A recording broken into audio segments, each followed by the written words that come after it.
I have spent over 9 decades walking this earth, watching the same tragedy repeat itself with the regularity of a metronome. I have seen the rise of television, the fall of empires, the birth of the internet, and the collapse of the Soviet Union. Yet, in all that time, the one thing that has never changed, not even by an inch, is the infinite capacity of the human being to sabotage his own life. You look at me, and you see an old billionaire. You think I have some secret formula, some complex algorithm locked away in a safe in Omaha that tells me which stocks will go up. You are looking for a magic wand. But let me tell you the truth that almost nobody wants to hear because it is too simple and too painful to accept. I am not a genius. Warren is not a genius. We just have a very low tolerance for stupidity. We spent 70 years stepping over the bodies of people who were smarter than us, faster than us, and more ambitious than us, but who couldn't control their own temperaments. You believe you are not rich because the economy is against you. You tell yourself stories about the Federal Reserve, about inflation, about the politicians who are ruining the country. It is a comforting bedtime story. It makes you feel like a victim, and victims don't have to take responsibility. But let's look at the cold, hard arithmetic of your life. The mathematical reality is that you are voluntarily poor. You have enlisted in the army of mediocrity, and you pay your dues every single month. You are running a race you cannot win, because you are trying to impress people you don't even like, buying things you don't need, with money you don't actually have. You are digging a hole with a shovel made of credit card debt, and wondering why you can't see the sky. Let me give you a history lesson, not because I like the sound of my own voice, but because history is the only laboratory we have. Consider Sir Isaac Newton, one of the greatest minds to ever exist. The man invented calculus. He unlocked the secrets of gravity. Intellectually, he was a giant among insects. But in 1720, Newton invested in the South Sea Company. It was the hottest stock of the day, a bubble of speculation that makes your modern cryptocurrencies look like treasury bonds. He bought early and made a profit. He was smart.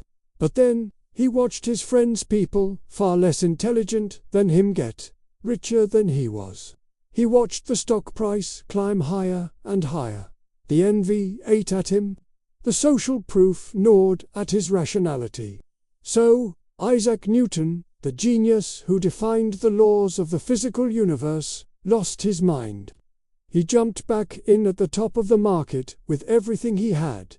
The bubble burst.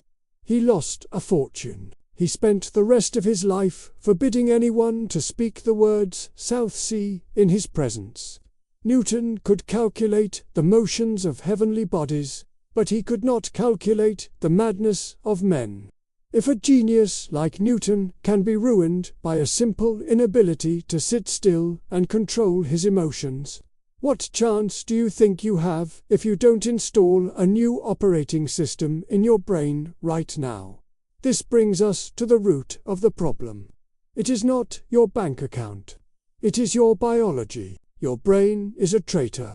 It is sabotaging you right now. As you listen to this, you are walking around with a 3-pound mass of grey matter that was designed for the African savanna of 100,000 years ago, not for the New York Stock Exchange of the 21st century. Your brain is wired to run from pain and chase immediate pleasure. When you see a stock market crash, your amygdala, part of your brain, doesn't see a financial chart. It sees a lion. It screams, danger, run, survive. So you sell. You sell at the bottom because your biology demands safety. And when you see everyone making money in a bubble, that same lizard brain sees a feast. It screams food. Get it before it's gone. So you buy at the top. You are biologically programmed to buy high and sell low. You are wired for financial suicide. Most people live their entire lives as slaves to this ancient software. I see it in the young men who come to me asking for advice.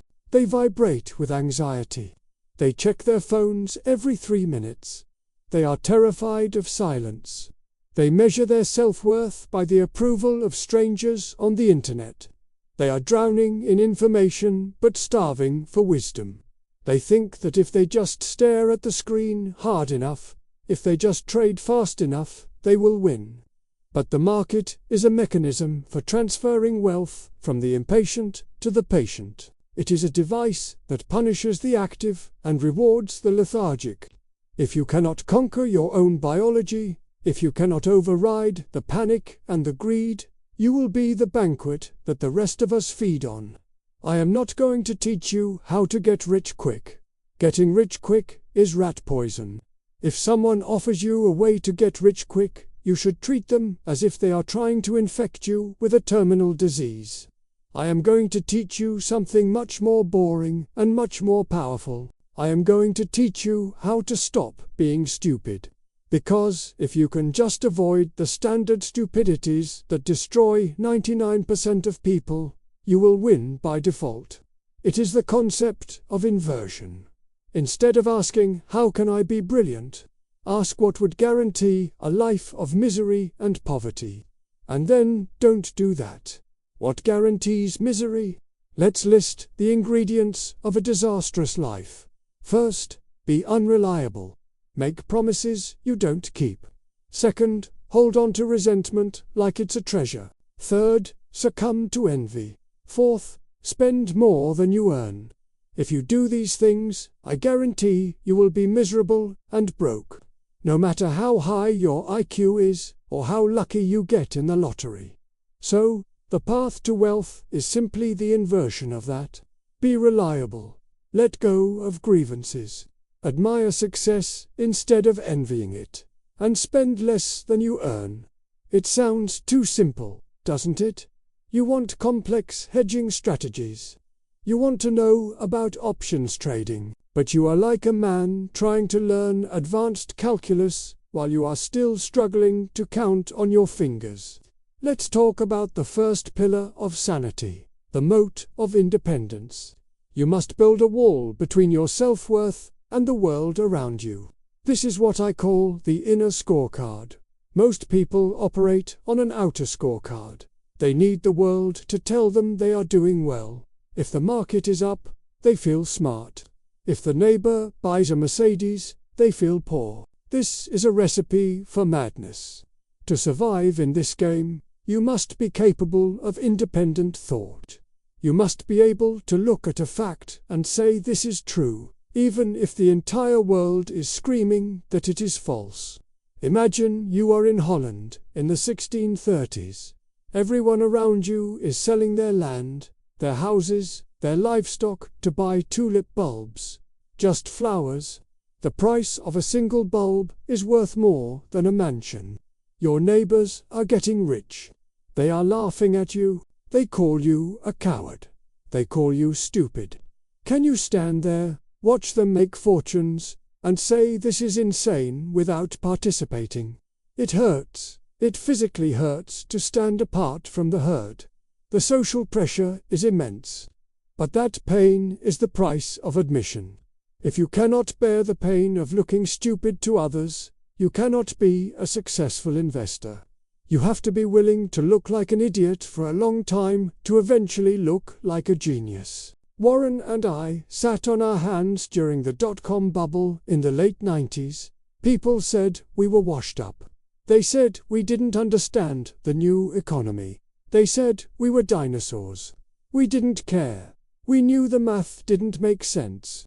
And when the music stopped and the whole thing collapsed, we were the only ones left with chairs.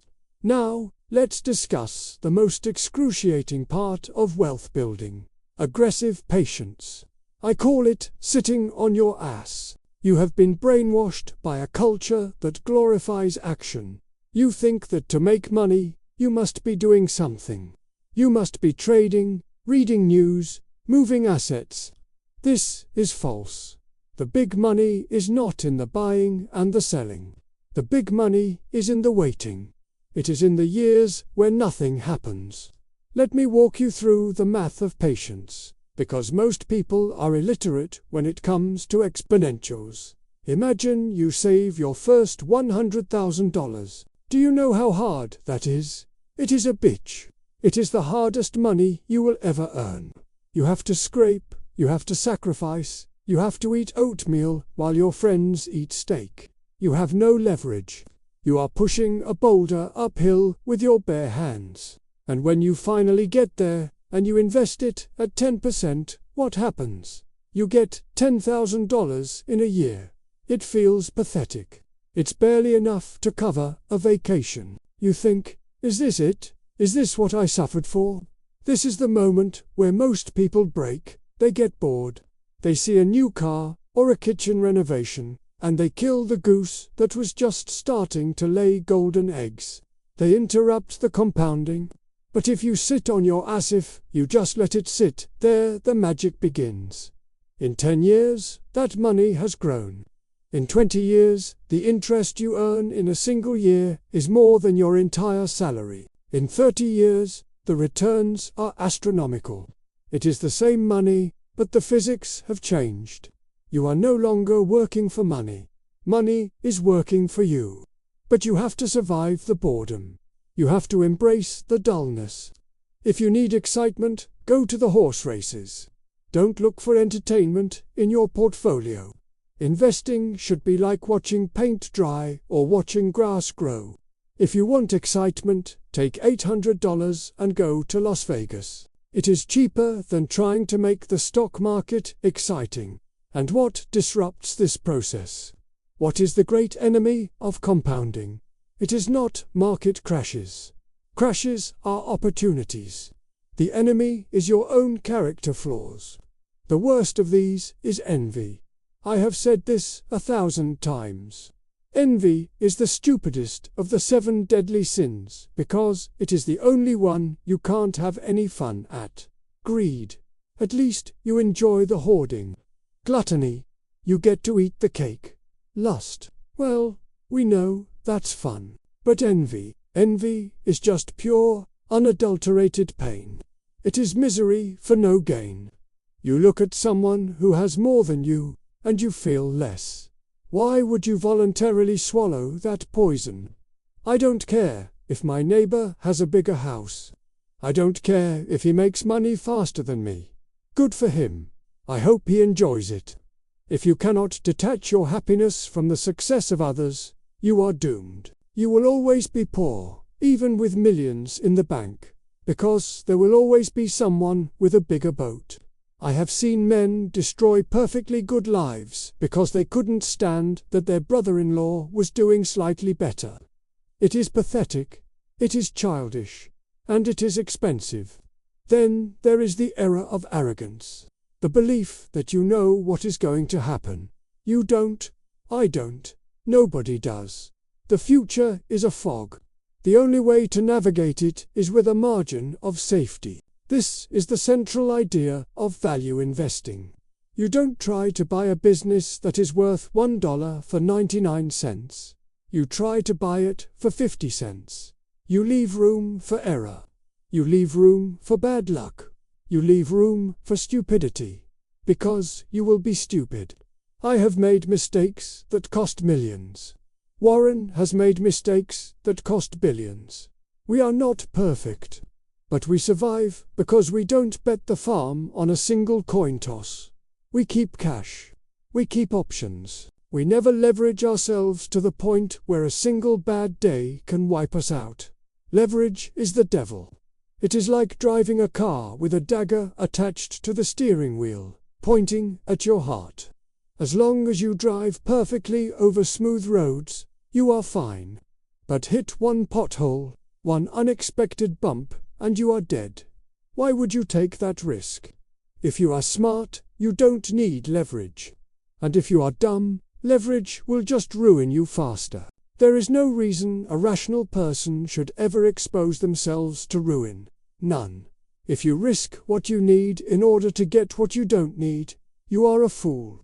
You need to understand the concept of the circle of competence. Draw a circle around the things you truly understand. Inside that circle, you are safe. Outside that circle, you are gambling. The size of the circle doesn't matter.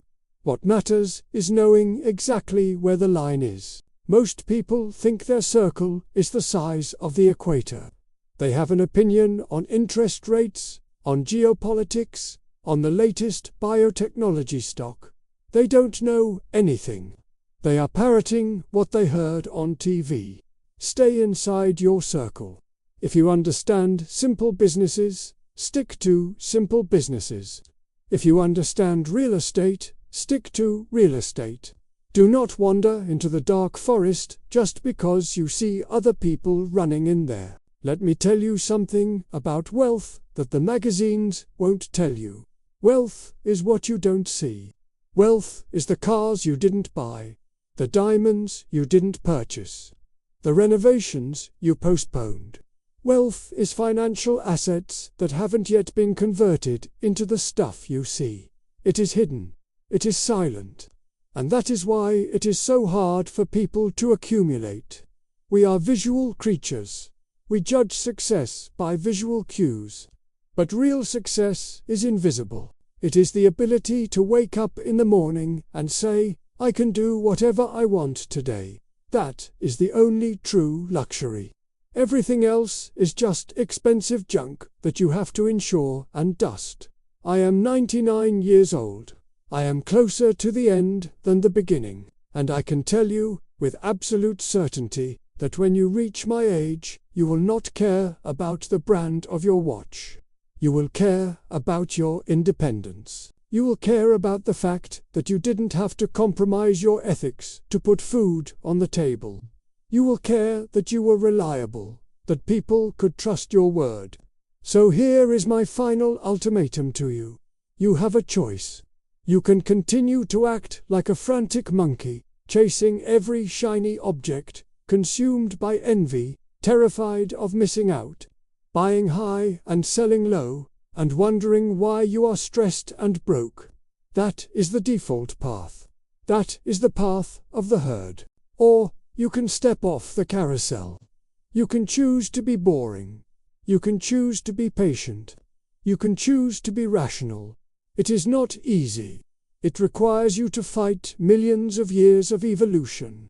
It requires you to be an outsider. It requires you to sit alone in a room and read while everyone else is at the party. But the reward is freedom. Total, absolute, unshakable freedom. The market is there to serve you, not to instruct you. Use it, don't let it use you. Build your first $100,000. Crawl through glass to get there if you have to. Then put it in something you understand. And then do the hardest thing in the world. Do nothing. Sit there, let the math work. Let time carry the heavy load. Stop interrupting the process. Stop trying to be smarter than the system. Just be less stupid than everyone else. If you can do that consistently, over a lifetime, you won't just be rich, you will be free. And that, my friends, is the only game worth playing.